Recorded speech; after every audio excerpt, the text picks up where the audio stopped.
పరిస్థితులు, భయంకరమైన మానభంగాలు, చాలా సంవత్సరానికి ఎన్నో మన ముందుకు వచ్చిన కనీసం ఒక 10 అయినా ఉంటాయి భయంకరమైన రేప్ అటెంప్ట్స్. ఇవన్నీ కూడా దీనికంతటికి కారణం అపవాది చెలరేగిపోతా ఉన్నాడు. ఎవరి మీద అంటే మగవాళ్ళ కన్నా ఎక్కువగా ఆడబిడ్డల మీదే ప్రభావం చూపించడానికి సాతానుడు సిద్ధంగా ఉన్నాడు. ఎందుకంటే ఒక ఆడది పాడైపోతే ఒక జనరేషన్ అంతా కోల్పోయినట్టే, అవునా కదా? హల్లెలూయా. ఇంకా ఏముండదు ఆమె జీవితాన్ని కనుక కోల్పోతే, లేకపోతే బిడ్డలు లేకుండా చేసేస్తే, లేకపోతే ఫలింపు లేని జీవితాన్ని కనుక చేసేస్తే ఇంకా జనరేషన్ అంతా కూడా కోల్పోయినట్టే. ఒక చెట్టు చూడటానికి పచ్చగా ఉంటుంది కానీ ఆ పళ్ళు లేకపోయినా, ఫలాలు లేకపోయినా, పువ్వులు లేకపోయినా చెట్టు వైపు ఎవరైనా చూస్తామా? ఇష్టపడం, అసలు ఎక్కడికి వెళ్ళడానికి కూడా ఇష్టపడం. నిజంగా మన ఆడవాళ్ళ జీవితం కూడా అంతే. చిన్ననాటి నుంచి కూడా ఆడపిల్ల ఇంటిలో గంతులు వేసుకొని తిరుగుతూ ఉంటే ఆ తల్లిదండ్రులకి ఎంత ఆనందమో. హల్లెలూయా. పుట్టినప్పుడు బాధపడతారు, కాదనట్లేదు, కానీ ఆడపిల్ల మగపిల్లడైతే బాగున్నావు అని అనుకుంటాం, సర్వసాధారణం అది. కానీ ఆ పిల్ల కొంచెం పెద్ద ఈ బుడుబుడు అడుగులు వేసుకొని చక్కగా గజ్జులు కట్టుకొని ఇంటంతా తిరుగుతుంటే ఎంత ఆనందంగా ఉంటుందో. నిజమే, చాలా సంతోషంగా అనిపిస్తుంది ఆ పిల్లలు మాట్లాడుతున్నప్పుడు. అందుకే చాలాసార్లు మనం ఆడపిల్లని పెళ్లి చేసి ఇంటి బయటకు పంపిస్తే ఆ తల్లిదండ్రులు గుండు రోదన చూడలేం మనం, అవునా కదా? మనందరం ఆడపిల్లలు, మనకు అది తెలుసు. మనకు కూడా ఆడబిడ్డలు ఉన్నారు, అది కూడా మనకు తెలుసు. అది తట్టుకోలేని సిచ్యువేషన్. తల్లి కన్నా తండ్రికి ఎక్కువ ఉంటుందట ఆ బాధ ఆ టైంలో, ఆ ఎడబాయడం అనేది. ఎందుకంటే గుండెల మీద హత్తుకొని ఉంటారు ఆడపిల్లలు, వాళ్ళని విడిచిపెట్టుకోవడం అసలు ఇష్టపడరు. అలాంటి జీవితాలు, ఒక తండ్రిని విడిచిపెట్టి మళ్ళీ ఎవరి దగ్గరికి వస్తాం మనం? భర్త దగ్గరికి వస్తాం.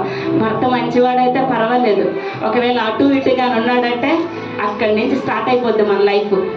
తర్వాత పిల్లలు, ఆ పిల్లల జీవితాలు ఇంకెలా అంటే ప్రతి క్షణము కూడా ముళ్ళబాటే మన జీవితం, ఆడవాళ్ళ జీవితం.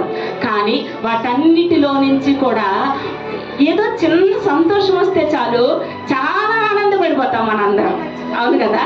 దాన్ని బట్టి చాలా సంతోషిస్తాము. అందుకే ఆడదంటే చాలా గౌరవించాలి. ఎందుకంటే ఎంత బాధనైనా తట్టుకోగలదు, ఎంత సంతోషాన్నైనా కూడా తట్టుకోగలిగిన శక్తి మనకే ఉంటాం, మగవాళ్ళకి ఉండదు. చిన్న బాధ వచ్చిందంటే గుండె పగిలిపోద్దానికి. మనకు అలక్క అలవాటు అయిపోద్ది. ఇంట్లో పడి అటు అమ్మతో, ఇటు అత్తడితో, ఇటు పిల్లలతో పడి ఇంకా నాకు కామనేలే సరే అనుకుంటాం. కానీ మగవాళ్ళు అలా కాదు. అందుకనే ప్రతి విషయం మనకు తెలుసు. 100లో మనము మగవాళ్ళకి చెప్పేది ఒక 80% మాత్రమే చెప్తాం, 20% మనమే అనుభవిస్తాం. అంటే ఎవరిది గొప్ప బాధ్యత? మనదే గొప్ప బాధ్యత. దేవుడు అట్టి స్థితిలో మనల్ని ఉంచాడు. హల్లెలూయా. అలాగే ఆదాముతో అవ్వమ్మను నిర్మించినప్పుడు దేవుడు సమానమైన హక్కులనే ఇచ్చాడు. వివాహం అన్ని విషయములలో ఘనమైనదని తన భార్యనిచ్చి తన ఇద్దరిని కూడా సమానంగానే వాడుకున్నాడు. నిజంగానే వదినమ్మ చెప్పినట్లు ఈరోజు సమాజంలో మేము ధైర్యంగా మాట్లాడుతున్నాం, మనందరము నిలబడి సాక్ష్యాలు చెప్పగలుగుతున్నాం, పాటలు పాడగలుగుతున్నాం, 10 మందికి మాటలు చెప్పగలుగుతున్నాం. అంటే దీనంతటికి కారణం దేవుడిచ్చిన ఆధిక్యత. హల్లెలూయా. ఈ లోక సంబంధమైన పోరాటాలు చేసి గెలవడానికి ఎవరు జ్ఞానం ఇచ్చారు? వారందరికీ, ఆ స్త్రీలందరికీ జ్ఞానం ఇచ్చినది ఎవరంటే దేవుడు మాత్రమే. హల్లెలూయా. అందుకని ఈ రోజు మనందరం చక్కగా కూర్చొని మహిళా దినోత్సవాన్ని జరుపుకోగలుగుతూ ఉన్నాం. బైబిల్ గ్రంథంలో కూడా అనేక మంది స్త్రీలు ఉన్నారు. అమ్మగా ఉన్న స్త్రీ ఉంది, యోకోబేదు. అంటే దేవుని ఎరగిన వారికి తెలియకపోవచ్చు, కానీ ఆమె తన బిడ్డను భయభక్తుల్లో పెంచగలిగింది. అలాగే మిరియాము సహోదరిగా తన అన్నదమ్ములను దేవునిలో నడిపించగలిగింది. ప్రిస్కిల్లా తన భార్యగా తన పాత్రను ఏదైతే ఉందో అనురాగాన్ని పంచుతూ ముందుకు సాగగలిగింది. అత్తగా నయోమి తన ఇద్దరు కోడల్ని సమానంగా ప్రేమించగలిగింది. అంతేకాదు కూతురిగా అక్ష తన తండ్రికి ఆనందాన్ని అందించగలిగింది. కోడలుగా రూతు తన బాధ్యతలను నెరవేర్చగలిగింది.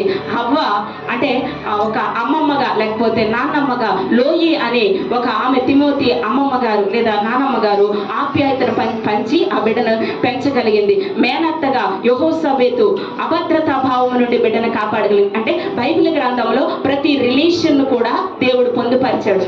ఎందుకు అంటే ఒక స్త్రీ జీవితంలో అమ్మ కాగలం, సహోదరి కాగలం, అత్త కాగలం, కూతురు కాగలం, కోడలు కాగలం, అవ్వ కాగలం, మేనత్త కాగలం. ఈ బాధ్యతలన్నీ ఎవరు అంటే మనమే.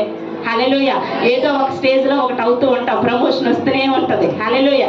చిన్నప్పుడు చిన్న బిడ్డగా ఉంటాం, కూతురుగా ఉంటాం, తర్వాత పెళ్ళవుతుంది, భార్య అవుతాం, తర్వాత తల్లి అవుతాం, తర్వాత అమ్మమ్మో లేదా తాతయ్యో అవుతాం, తర్వాత మేనత్తనం కూడా అవుతాం. ఇవన్నీ కూడా దేవుడిచ్చిన ధన్యతలు. అందుకనే సామెతల గ్రంథం 31:30 ఒక మాట ఉంటుందండి, యెహోవా యందు భయభక్తులు గల స్త్రీ ఇలాగ కొనియాడబడుతుందట. హల్లెలూయా.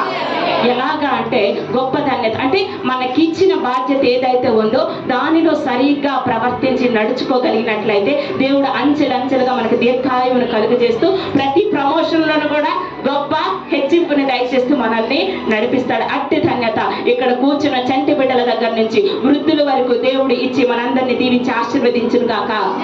ఆమేన్. ఆమేన్. మాకు సమయం ఇచ్చిన